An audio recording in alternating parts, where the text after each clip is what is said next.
பாருங்கள் ஆரி ஃபேம்ஸ், அது வந்து பார்த்தீங்கன்னா ஏதோ பீன்ஸ் சம்திங் ஏதோ எனக்கு தெரியல, அது ஒரு பயிர் வகை மாதிரி விவசாயம் பண்ணியிருக்காங்க. ஸோ இங்கே பார்த்தீங்கன்னா இது எல்லாமே வெள்ளைப்பூடு விவசாயம் பண்ணிருக்காங்க. அதுக்கு அங்கிட்டு பார்த்தீங்கன்னா கேரட் விவசாயம் போட்டிருக்காங்க. எவ்வளோ ஒரு அழகாக பியூட்டிஃபுல்லாக இருக்கும் பாருங்கள். நான் இருக்கிற இடம் பார்த்தீங்கன்னா அவ்வளோ ஒரு ஃபேஸ்ஃபுல்லாக இருக்குது. ஒரு அமைதியான ஒரு ஏரியா, அமைதியான ஒரு இடத்துல அப்படியே மைண்டு கொஞ்சம் ரிலாக்ஸாக இருக்குதுங்க. நான் இங்கே வந்ததுக்கப்புறம் தான் நமக்கு எவ்வளோ கஷ்டம் எவ்வளோ துன்பம் எது இருந்தாலும் சரி, இங்கே வந்து அப்படியே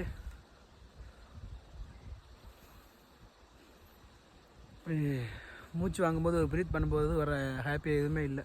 ஏன்னா அந்தளவுக்கு ஒரு எனக்கு இந்த மாதிரி இடம் தான் எனக்கு ரொம்ப பிடிக்கும்.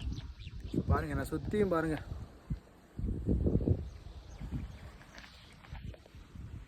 கீழே இறங்கி பார்க்கலாம்.